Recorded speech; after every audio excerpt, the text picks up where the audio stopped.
So we will start our last session of this day, and it will be started by none other than Shubhasri. So please go ahead. Yeah. Hello, good afternoon to all of you. My topic is rare events and aggregation. This is just a general overview of the work that we have been doing. This work we are doing this work with my supervisor R. Rajesh, Oleg Zabronsky, and Rahul Dandekar.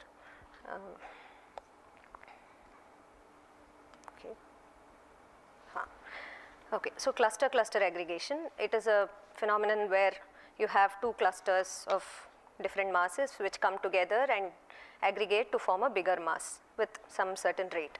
And this occurs in many physical as well as experimental setups. Processes where it commonly occurs are clot formation, when we get a wound and the wound heals. Clots form, and aggregation is a mechanism of that, involved in that. Another example is the aggregation of dust, gas and ice particles in Saturn's rings, in planetary rings basically. And this is actually a data from this Voyager spacecraft of the mass distribution of the clusters which have been found in the Saturn ring, compared with some analytical results from a model. Okay, so what are rare events? These are events which basically occur at the tails of a probability distribution. That means that they occur with very low probability, they hardly ever occur, but then when they occur they may have a significant impact, so it is important to study it. Some common examples are natural disasters, financial stock market crashes, etc. So then why study rare events in aggregation? Just to motivate why in aggregation. So this is the picture of what happens in the brain when one gets neurodegenerative diseases such as Alzheimer's disease. This is actually for Alzheimer's disease. So this is prions in the brain. So these are proteins which clot together, which clump together and form bigger and bigger clumps, right? And so inhibit neurological processes. And this on the right, it is a kind of schematic of various earthquakes which occur in this Eastern California region, and you can see that two of these earthquakes cluster to form another quake. So in this paper they have actually found a way to characterize the strength of these earthquakes.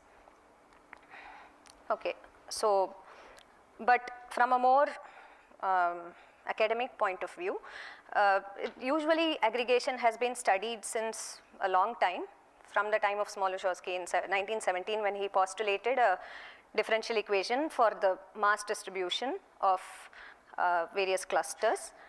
This is the equation, and this holds true for arbitrary rates of collision. K of ij denotes the rate of collision.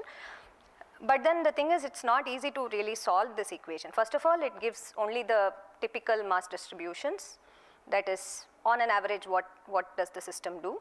That is one thing, and even then it can be solved exactly only for very few collision rates or kernels, the constant kernel, sum kernel and product kernel.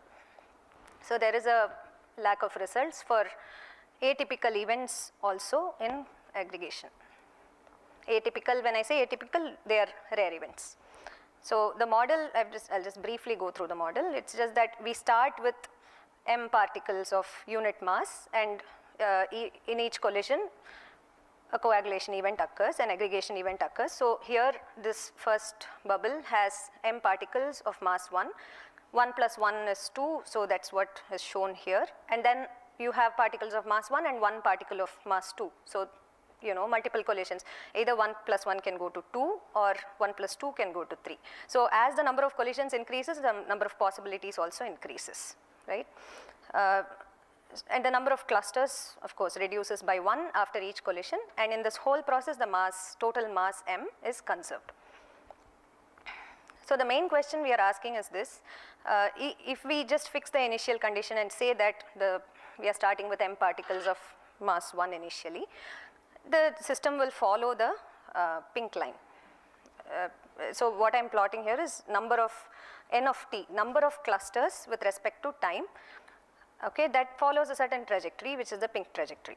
But now if I say that, okay, I want this capital N number of particles to remain after a given time, tau short or tau long, then it has to follow a different trajectory, right? So the question we are asking is, what is the probability of these other trajectories? So yeah, so now what is there any systematic way to study rare events?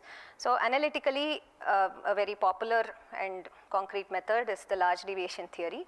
Numerically, there are a lot of methods available. The most common, I think, is importance sampling and its varieties, and also there are other splitting algorithms, various kinds of algorithms which have been used. We have used importance sampling, simple, yeah. So I'll start with large deviation theory. So this is a plot of the, it is a simple symmetric random walk, and this is the, okay. So what are we doing in large deviation theory? It's based on the fact that the tail probabilities of a distribution are exponentially small, and we have a rate function f of x, so, which that is in the limit of some large parameter n going to infinity, then this f of x goes as minus log p, the distribution, by n. This is what characterizes the rare event. It's called a large deviation rate function. In certain cases, it is also called the action. So this plot is of the rate function of the displacement of a symmetric random walker. The thing is, it's not always easy to find f of x. It's for a random walk, it can be done, but it's not always easy. And this is the f of x for a random walker. Importance sampling. So in this paper, Monte Carlo algorithm to measure probabilities of rare events in cluster-cluster aggregation, what we have done is to use importance sampling to benchmark using the constant kernel. That is, the quantity that we are plotting is probability of some rare event, right? So probability of n particles remaining at time t. So that we numerically develop an algorithm to numerically calculate this probability and also match it with the exact solution. So the constant kernel is the simplest kernel in aggregation, and for that we can find the exact solution for this quantity p of m and t, and we match these two and find that they are in agreement. The right side, the plot on the right side is the rate function f of x. And these two plots are again for the left hand side is for the constant kernel and the right hand side is for the sum kernel. It is possible to find the exact rate function or the action for the constant sum and the product kernels. I have not plotted the product kernel here because that is up to Nanda Devi, it's still running. Okay. So another thing to remember is this p of m and t, that is probability of n particles remaining at time t, also has a large deviation form for any arbitrary collision kernel. It may not always be possible to find what exactly that rate function is, as it is in the case of constant sum and product kernels, but it does have a large deviation form that we can see numerically also. So yeah, the other results are that, so for the product kernel we see, so in the general Smoluchowski theory also, for a product kernel, after a certain time, tau equal to 1, there is a phase transition which occurs, that is, there is something called gelation, where all these masses coagulate together to form a gel-like structure, a macromolecule which kind of eats up all the other molecules or particles in the system. So that we see in our theory also, and we can characterize it using the rate function. And we have also been able to find the large deviation function for this process Ka going to La, which means that K particles just coagulate to form L particles. Thank you. Thanks, Shubhasri, for this exciting talk. So questions? So when you say it forms a gel-like structure, so do you see something like an Oswald ripening, that clusters are coming together and finally you see one cluster? Yeah. And then how do you actually physically characterize that how do you know that it's gel-like? So we know that. Okay, so in the large deviation function, what happens is that the second derivative of the large deviation function, in our case, shows a jump. So we don't see anything in the large deviation function itself. So that fooled us for quite a long time actually. The large deviation function itself doesn't show anything, but once we plot the second derivative, we see a huge jump at that point. I didn't show that here, but that happens even if we don't have this constraint, this final, even if I don't say that n particles should remain at time t. Even in the normal Smoluchowski case, it shows gelation.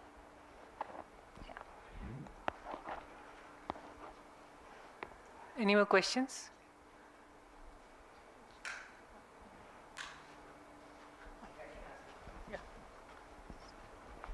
How is all this related to Varadhan's work? Okay. So Varadhan's, so yes, I know, I do, but we don't, all we are saying is that we have the probability distribution follows a large deviation principle, satisfies a large deviation, hence there is a rate function. That is the basic building block of large deviation theory, and that is all we are saying. Yeah. So do you have any mechanism for clustering, or any specific mechanism? How does this clustering happen? That depends on the rates that we put in. The Kij, that is the rate. So I can say that Kij equal to 1 means that any particle, any cluster, any two clusters can coagulate with roughly equal probability. I mean any microscopic mechanism that you don't have, right? No, in this sense, no.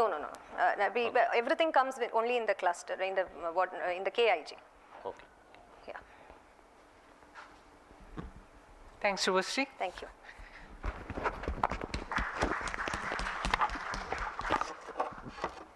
So our next speaker is Harish, and he will tell us about spectral analysis. Can it reveal something about the combinatorics of neural structures?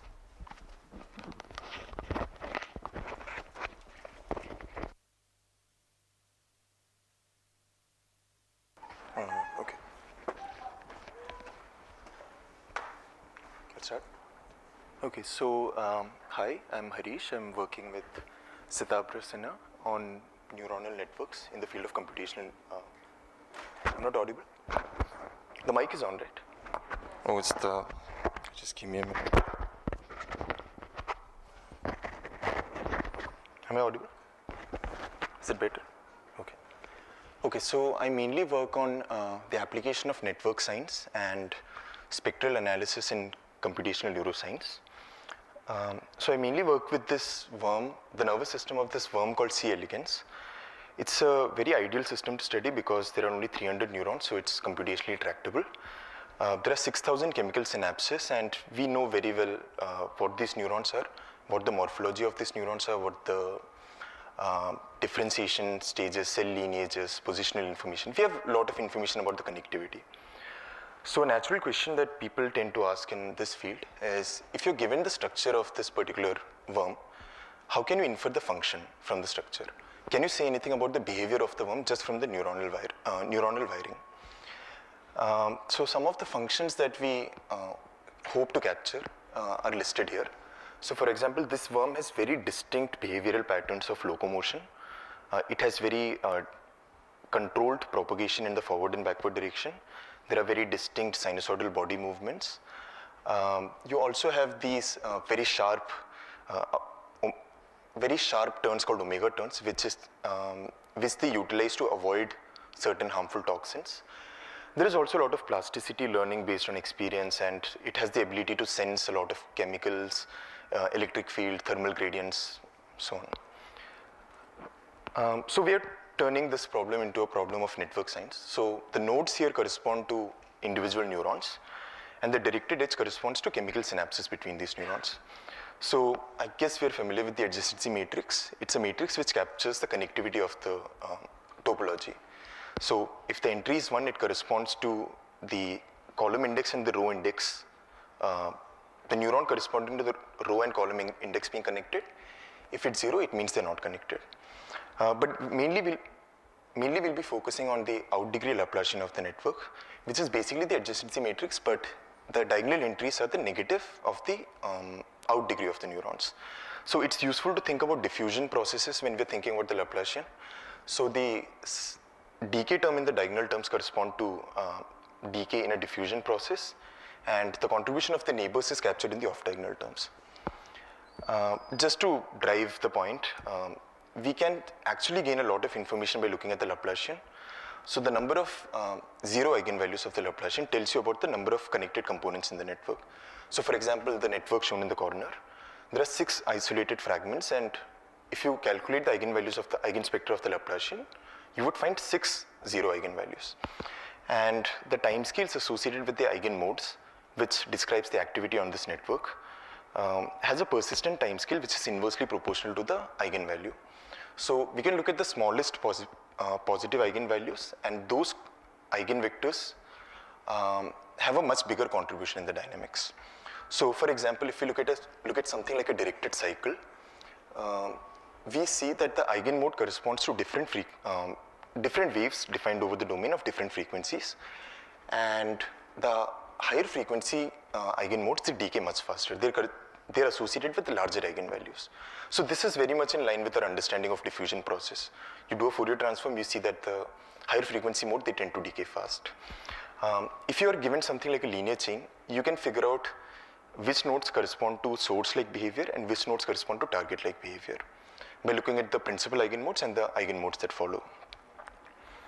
So if we look at the empirical network and the Laplacian associated with it, we can look at the distribution of eigenvalues, but mainly we're interested in the dominant eigenvector, meaning the eigenvector associated with the smallest positive eigenvalue. And here I'm showing the dominant eigenvector and its components, and the color indicates the type of the neuron that is associated with each of these components. So red indicates sensory neuron, green indicates interneurons, and blue indicates motor neurons. And we can see this clear hierarchy of average activity of these components going from sensory to motor neurons. And this sort of captures this idea that sensory neurons are more like the source in these neuronal connectomes. They sense the environment and they're mainly designed to propagate the information in a feed-forward direction. Motor neurons are more like the target neurons, and the activity pattern in the motor neurons, they will tell us something about the final behavior that you would see in the worm. So for all intents and purposes, we can think of communication between neurons as this combinatorics between the set of neurotransmitters that are released and the set of receptors that are expressed in the target neuron. So if a neuron wants to communicate to another neuron, it will release a set of neurotransmitters, and the target neuron could have some set of receptors which may or may not bind to these neurotransmitters. So you can already see the possibilities here. So if there is a node with, let's say, 5 indegrees, depending on the receptor expression of the target node, you can have all possible combinations. You can selectively silence nodes that are part of the connectome otherwise, and you can have different possible configurations locally at every node. Now the question is, can we learn something from this information? So if you look at this particular plot, it's not very neat, especially between the inter and sensory neurons, because there is a lot of feedback that goes on between the network. And just from topology alone, it's very hard to distinguish which components of the network contributes to feed-forward information and which components correspond to feedback. So can we use this measure, the ratios between these average values, to selectively filter out randomized ensembles, which corresponds to information that is being driven in the feed-forward direction? So we do that, and one of the parameters that we control is the diversity of receptors expressed at every node. So in the sparse limit, we have the bare minimum number of receptors to make sure that the network is fully connected. And in the other limit, you go back to the original connectome, where you have all sorts of receptors being expressed. In the sparse limit, we selectively pick out networks which are designed for feed forward, and we see a significant improvement in the discrepancy between the average eigenvalues of the dominant eigenvector. Now we can control the sparseness parameter, which I'm referring to as PR, and we can look at the average number of modules. So the way we estimate the module is we again use a spectral method to classify what are the modules. So modules basically mean that neurons belonging to a particular module, they're more likely to interact with each other compared to neurons that are not part of the module. So I think Rahul mentioned in one of his slides the spectral method which is used to estimate modules. I'm using a similar method here, and what we find is for most values of PR, the number of modules and the module index are fairly consistent, except in the sparse limit. There you obtain very different modules, which is also captured by the average overlap between the modules. So we look at the sparse limit because the other limit has been fairly well explored, well studied. And what we find is, so on the x-axis I'm showing the neuron index, and on the y-axis I'm showing the module index. And what we find is, there are these very distinct modules which actually filter out some of the functionalities that are associated with the neurons in the module. So for example, the first module, it's mainly driven by interneurons and motor neurons, and most of the activity associated with these neurons are locomotion. So very distinct patterns of locomotion is encoded in this module. And there are some neurons which have been speculated to be a part of locomotion, to contribute to locomotion through different topological analysis, but there is no experimental evidence for it. And we find that they also happen to be in the same modules. We can go up different modules and we see that different sorts of sensory modules communicate with locomotion modules, motor neurons, in each of these different modules. And interestingly, we find that in two of these modules, some of the neurons are picked out which play a very important role in positional information during development. Now, is this a coincidence? We don't know, because there is no information about development has really gone into it. And one of the module is specifically the neurons which are designated to encode the positional information of the neurons in the nerve ring, which is basically the cluster near the brain region of the worm. And one of the modules that very well captures certain very distinct features like withdrawal tendencies of the worm once they encounter mechanical stimulus or chemical toxins, foraging behavior. And there are some modules which are more associated with integration of information by interneurons. So the sensory neurons, they detect signals from the environment, they propagate it. The interneurons, they sort of integrate and propagate it to the motor neurons where the final activation pattern is observed. So some of these modules are, they specialize only in the integration part from the sensory to interneuron, like the 6th module here. So it does seem like structural analysis can reveal something about the function, but yeah, there's more work to be done. These are sort of premature results. Thanks.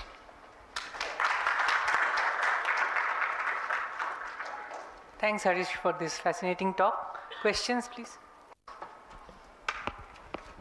So I'm just curious, so these neurotransmitters, so when you have this like some input and then there have to be, the molecules have to be captured, do the molecules actually diffuse physically, or it's just a chemical process? How does it actually there is diffusion of neurotransmitters between the synaptic clefts, but the length scale is so short that it's pretty fast. I see, I see, thank you. Any other questions?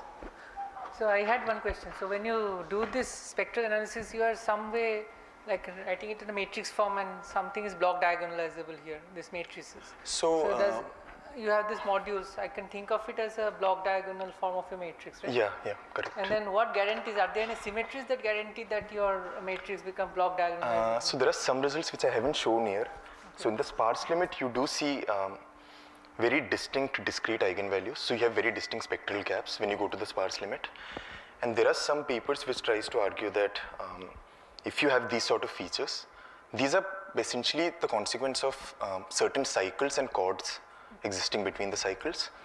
And there are people who try to apply permutation groups theory, weak permutation group constraints to study how these circuits are formed and stuff. So maybe it has something to do with it, but I'm not very sure about it. Loosely, it is like permutation symmetry. Yeah. Okay. Any more questions? If not, let's thank Harish again. Yeah, thank you.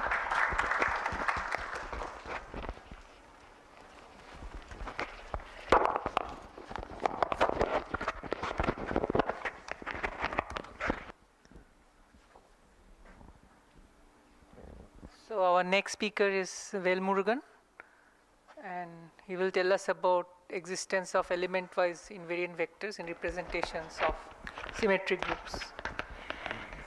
Hello everyone. I hope it's good. Yeah, as he mentioned, I'm going to talk about on the existence of element-wise invariant vectors in representations of symmetric groups. And this is a joint work with Amrita P and Amritan Suprasad. So let's start with the finite group G and H be its subgroup. So by a finite group G, I mean it's a finite non-empty set with a binary operation which satisfies the four properties, namely the closure, associativity, and existence of identity and existence of inverse. And H be its subgroup, meaning the H also satisfies the same with the binary operation is the restriction of the binary operation of G to H. And a representation of a group G by I mean a pair rho comma V, where V is a finite dimensional vector space over C and rho is a group homomorphism from G to GLV, where GLV is the set of all invertible operators on V. So we are very much interested in the following subgroup called monomial subgroup. So we say that a subgroup H of G is monomial if the induced representation of the trivial representation of H to G contains all irreducibles of G as its constituents. And it's natural to ask when does this contains all irreducibles, meaning for what are all the subgroups it's going to be monomial. Can we classify those, and in particular what are all the maximal subgroups?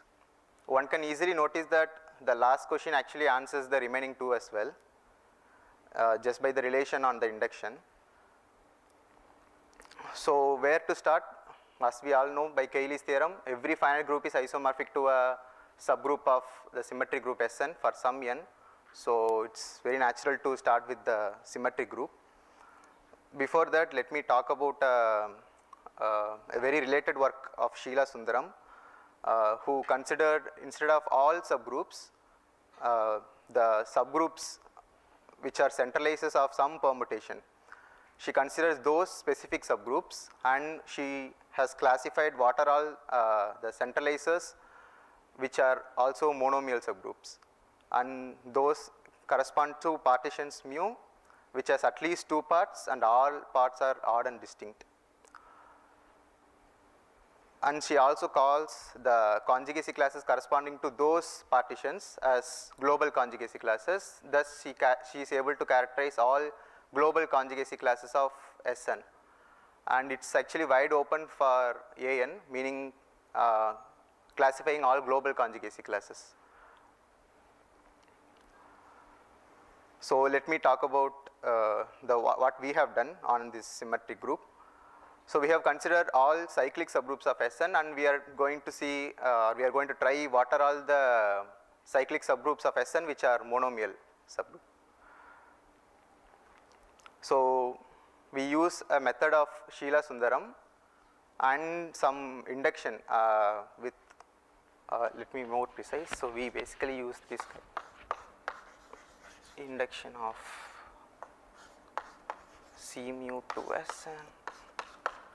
This guy is greater than or equal to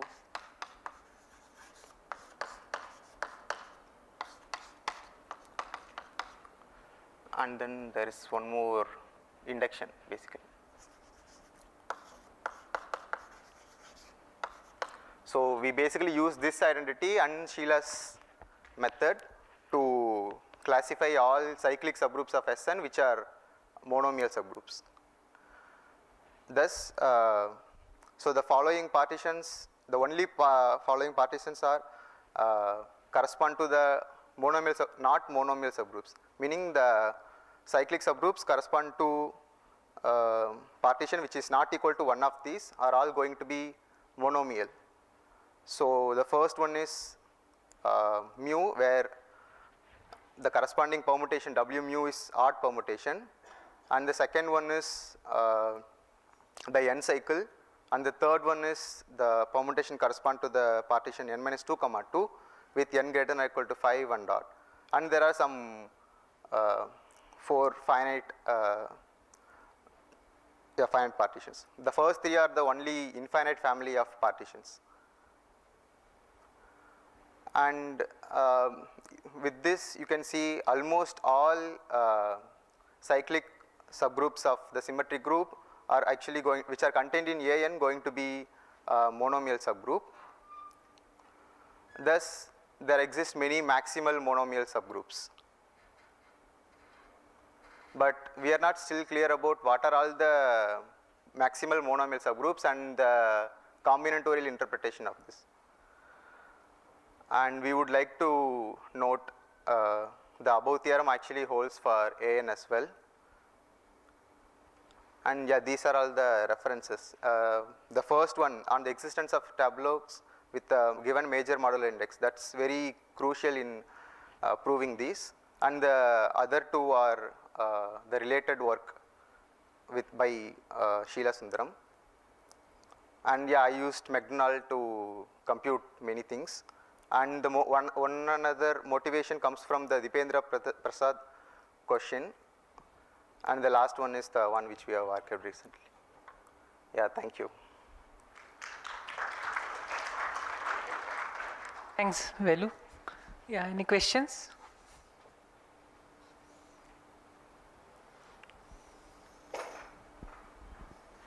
Oh, I don't see any. So again, we thank Vel Murugan for this nice talk, and we go to the next speaker.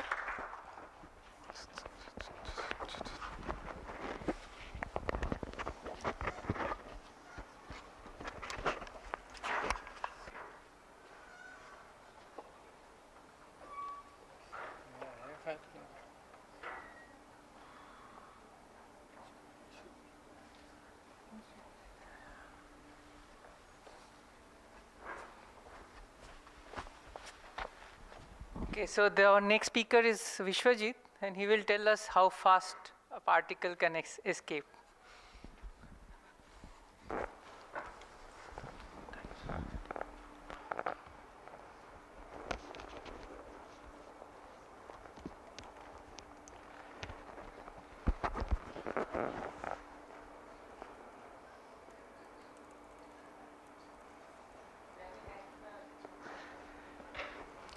So, hello all, good afternoon.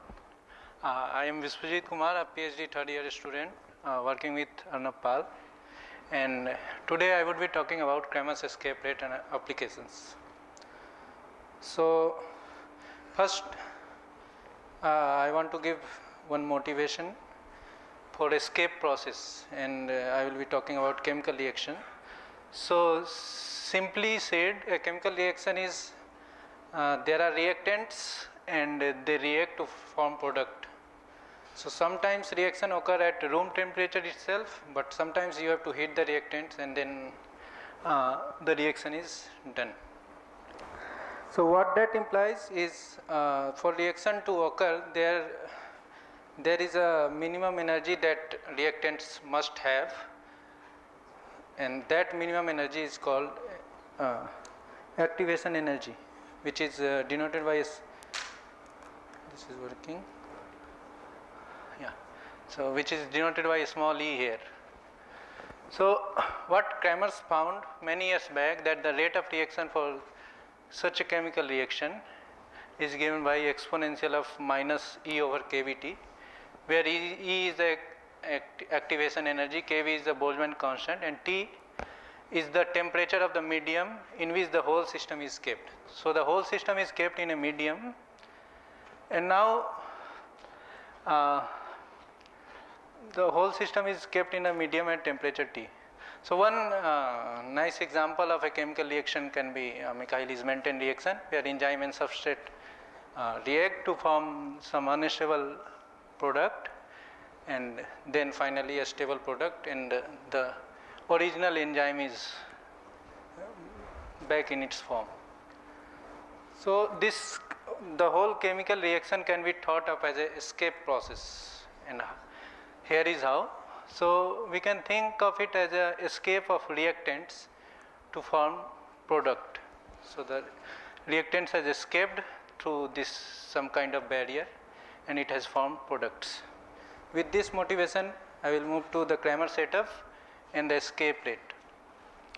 So consider a single Brownian particle in some kind of potential, one dimension potential, and particle is trapped in some local minima of that potential function, and the whole system, the particle plus the potential, is kept in some medium which is maintained at temperature T, capital T, and hence the particles in the medium will always give thermal kicks to these Brownian particles. Now what happens is, in the weak noise limit, that is when this barrier height is much greater than kVT, which we call thermal energy available to the particle. In this limit, what Kramer's found, that the escape rate goes as e to the power minus delta u over kVt, apart from a non-dominant pre-exponential factor. So now, after knowing about the escape rate formula, let's discuss the dynamics of Brownian particle in this particular setup. So what happens is, this Brownian particle gets random kicks from the particles in the medium, and the Brownian particle will keep moving to and fro inside this around this local minima of the potential function, and once in a while it will experience a large enough kick so that it can cross a barrier of delta u and finally go to this more stable position. So it's like the particle is spending lot of time here itself, and then a sudden kick to cross the barrier and it reaches here. So after discussing this dynamics of the Kramer's escape problem, what is special about Kramer's escape rate theory at all? So for this, let's consider these 4 kinds of potential. These are some crazy 4 kinds of potential, where this potential is not smooth at these 3 points. This potential is completely smooth. This is another kind of potential, and this, forget about a smoothness, this potential is not even continuous. There is a jump here in this potential, and we want to find out the escape rate of escape of this Brownian particle within the Kramer setup. What Kramer's escape rate says, that forget about what kind of potential you take. If you have same delta u in front of you, the escape rate is same, apart from the pre-exponential factor, which is not dominant contribution. So this is the universality that Kramer's escape rate brings in, and this universality has been used in experiments to determine some properties of potential land escape in which the particle is kept. For example, you can think of an experiment in which a Brownian particle is kept, and after some time, means we note the time at which we find that particle at some particular position. At a particular temperature, you can note the time it takes to reach a particular position, then change the temperature, again note that time to reach that particular position, and as you can see, if you just take log of this escape rate, this is like some constant minus delta u over kVt. So when we plot log of escape rate with respect to 1 over temperature, you should get a delta u as a slope of the line, and by this one can infer experimentally that what is the height of the barrier that the particle is experiencing. With that, let me move to some applications of Kramer's escape rate problem. So in recent single molecule experiments, some events have been observed where single particles are caught, they are caught surmounting a barrier. So they are spending so much time in some place and then suddenly it jumps to other place, something like that, and people have observed this. So knowing the Kramer's escape rate formula, this R e to the minus delta u over kVt will help understanding the dynamics of such a process. Also, this Kramer's escape rate formula offers great insights into dynamics of protein folding and binding. For example, protein starts with an unfolded state, then it goes to many misfolded states. Misfolded states are basically represented by local minima of the potential, and then finally it goes to natively folded state. So this Kramer's escape rate formula can actually offer great insights into the dynamics of protein folding and binding. Finally, let me talk about one unconventional application of the Arrhenius law. Arrhenius law means Kramer's escape rate formula, and so what this K.J. Ladler in his paper, he showed that when you plot the logarithm of frequency of flashing of fireflies versus inverse of temperature, you get a straight line. And if you see this escape rate formula, and if you plot log of R with inverse of temperature, you should get a delta U.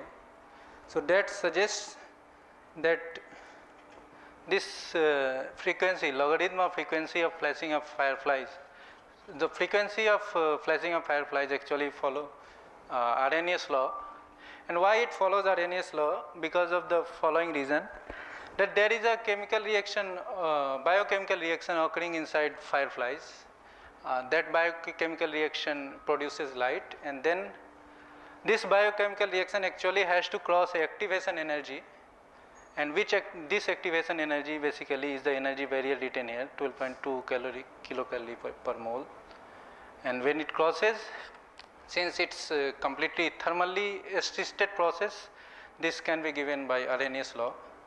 And yeah, with this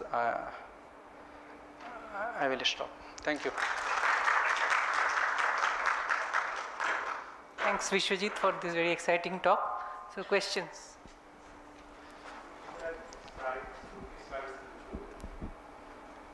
Example in the top, bottom left. No, next. Bottom left. One would imagine that. This one? No, bottom left. Yeah. Okay. One would imagine that you can get excited to the metastable minimum. And Sorry? you could imagine that the particle gets excited to the metastable minimum. Here? Yeah. And then get excited over delta U. Yeah. But that is not affecting the answer of Arrhenius law. As long as this delta U is much greater than the thermal energy, that won't affect the answer. This will of course affect the answer if this minimum is below this minimum. But as long as delta U is much greater than kVt, the dominant behavior would come from e to the minus delta U over kVt. Why is that? It gets kicked back to the global minimum? Yeah, because it can come to and fro something.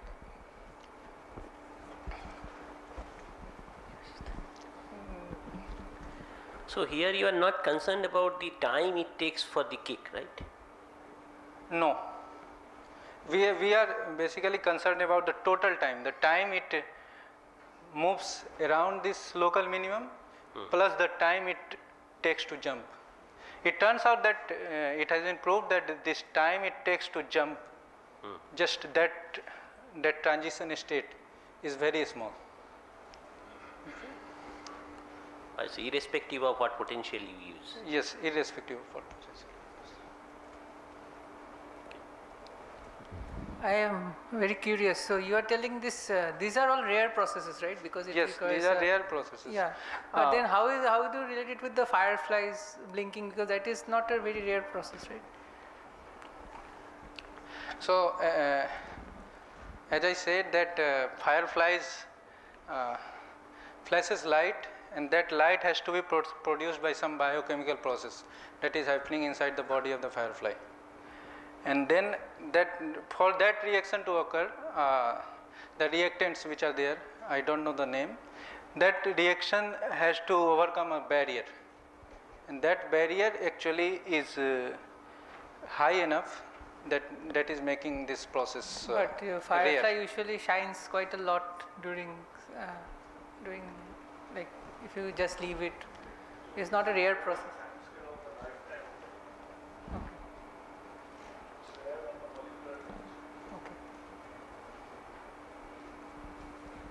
Okay. Any more questions? If not, let's thank Vishwajit again for this exciting talk.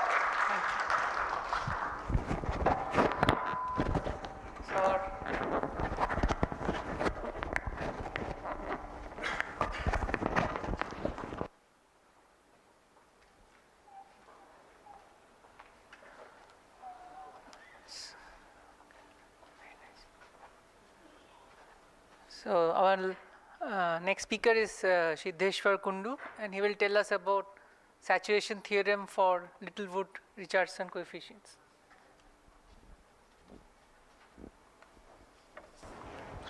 Like this. Like it.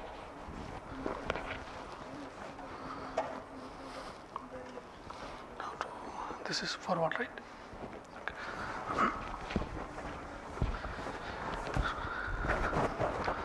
So good afternoon everyone. So the title of my talk is Saturation Theorem for Littlewood-Richardson Coefficient. So in this talk I will talk about skew-Shur polynomial, the Littlewood-Richardson coefficient, and then the saturation theorem for this Euler coefficient, and then flag skew-Shur polynomial and some new results. So let's start with partition. So a partition is lambda 1, lambda 2, lambda n is a weakly decreasing sequence of non-negative integers. For example, 3, 2, 1, 0 is a partition. A partition is visualized at this Young diagram. For example, this 4, 3, 2, 1, there are 4 boxes in this first row, 3 in the second row, 2 in the third row, and 1 in the last row. And a skew shape lambda quotient mu is the set theoretic difference lambda minus mu of the Young diagram.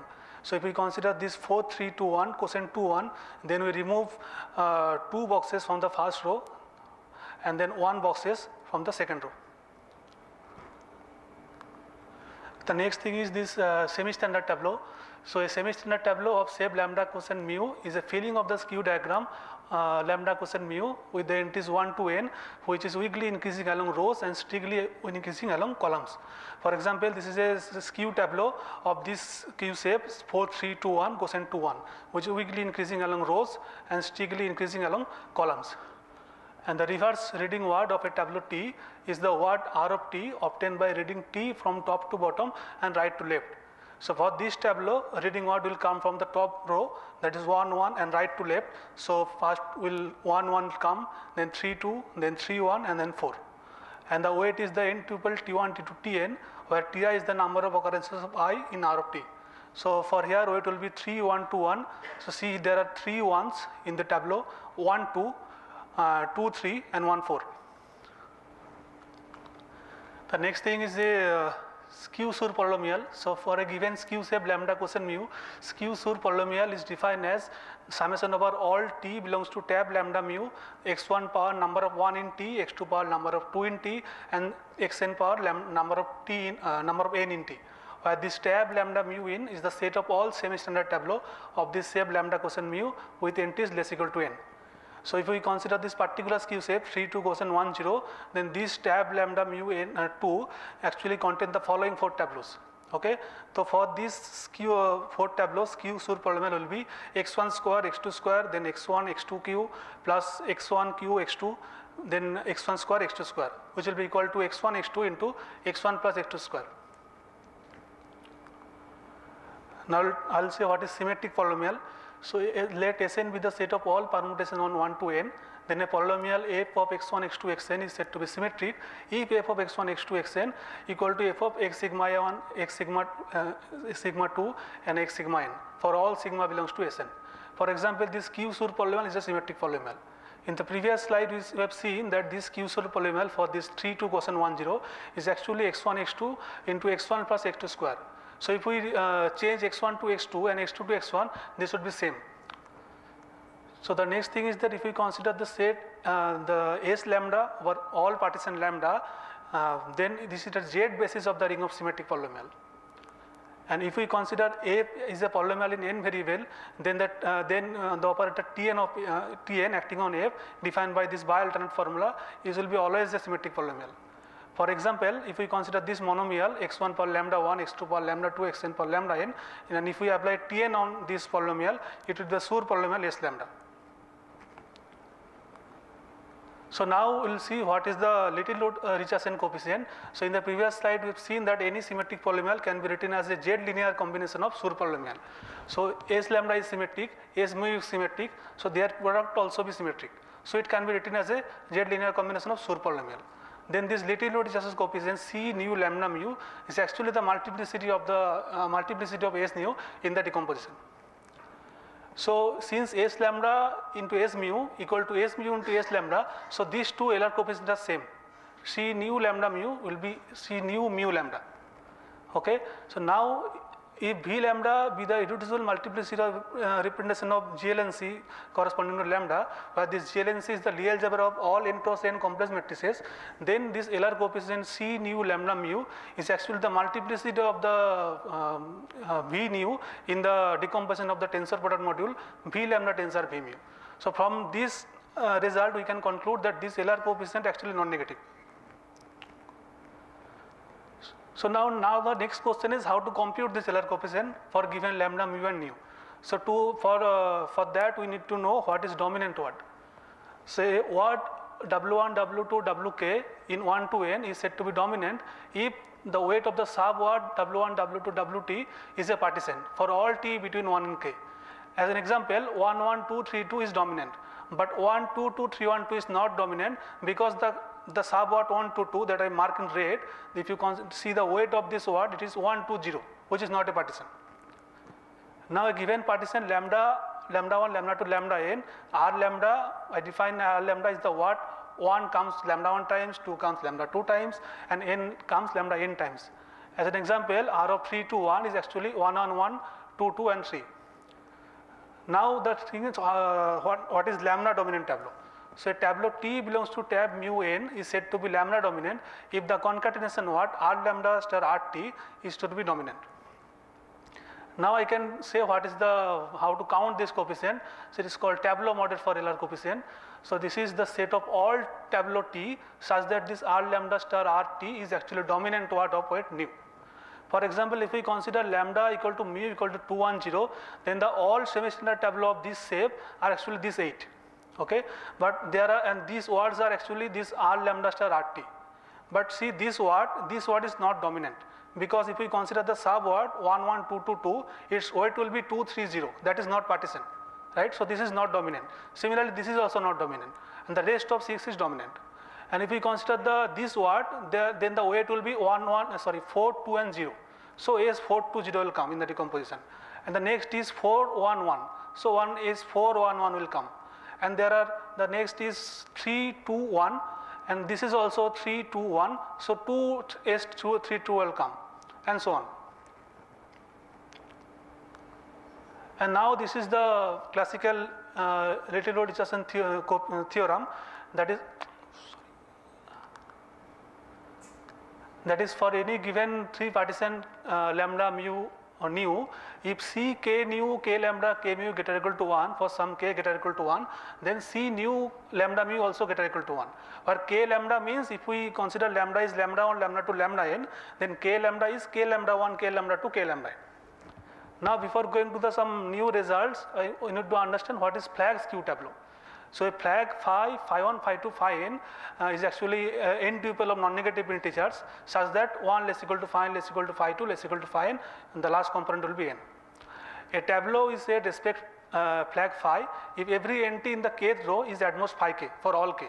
For example, see this tableau R, this respect 1 and 2 because in the first row 1 is there and the second row maximum nt is 2. But in the AS it is not respect the flag phi because in the first row there is a 2. Okay, and by this tab lambda quotient mu phi, we denote the set of all tableau of shape lambda quotient mu that respect phi. flag phi. Now what is flags? What is flag skew-Schur polynomial? So flag skew-Schur polynomial, so remember I define skew-Schur polynomial, then I take the summation over all tableau of this skew shape. But here for flag skew-Schur polynomial, I will take the tableau over only this flag skew tableau, okay, and the sum over all weighted sum of the monomials. And in particular, if we take phi equal to n, all are n, then this flag skew-Schur polynomial actually skew-Schur polynomial S lambda quotient mu x1, x2, xn. And now define what is flag skew Euler coefficient. So given 4 partition lambda mu, gamma nu and flag phi, this flag skew Euler coefficient is defined by okay. So to define, I'll explain by this. So first consider this flag skew-Schur polynomial S mu cosine gamma x pi. Then multiply with the monomial x1 per lambda 1, x2 per lambda 1 and xn per lambda 1. Then act this polynomial by Tn. Then it will be symmetric polynomial. Any symmetric polynomial can be written as a uniquely written as a Z linear combination of Schur polynomial. Then this C nu lambda mu cosine gamma phi will the multiplicity of the S nu in the decomposition. Okay. In particular, if we consider lambda as empty partition, means all are 0 and phi is all n, then this should be the usual Euler coefficient. And the new result is the first one is done by Professor Mriganda, Professor Raghavan and Professor Vishwanath, that for lambda mu nu and flag phi, if C k nu k lambda k mu phi is greater or equal to 1 for some k greater or equal to 1, then C nu lambda mu phi will also be greater or equal to 1. And the next two results are this how to count this flag skew Euler coefficient, that is the set of all flag skew tableau such that this concatenation word R lambda star R t is actually a dominant word of weight nu. And the next is the saturation theorem for this coefficient, where here it is only k mu, but here it is cosine by some skew shape gamma, that is if for all lambda mu gamma nu and flag phi, then this C k nu k lambda k mu cosine k gamma phi greater or equal to 1 for some k greater or equal to 1, then C nu lambda mu cosine gamma phi also greater or equal to 1. And there are all the references that is for a classical Euler coefficient saturation theorem, and another proof by book, and these are the Reines Homogeneous paper where this flag skew-Schur polynomial comes, and these are the first result by Mriganda, Professor Raghavan and Vishwanath, and this is the last one is a recent result. Thanks.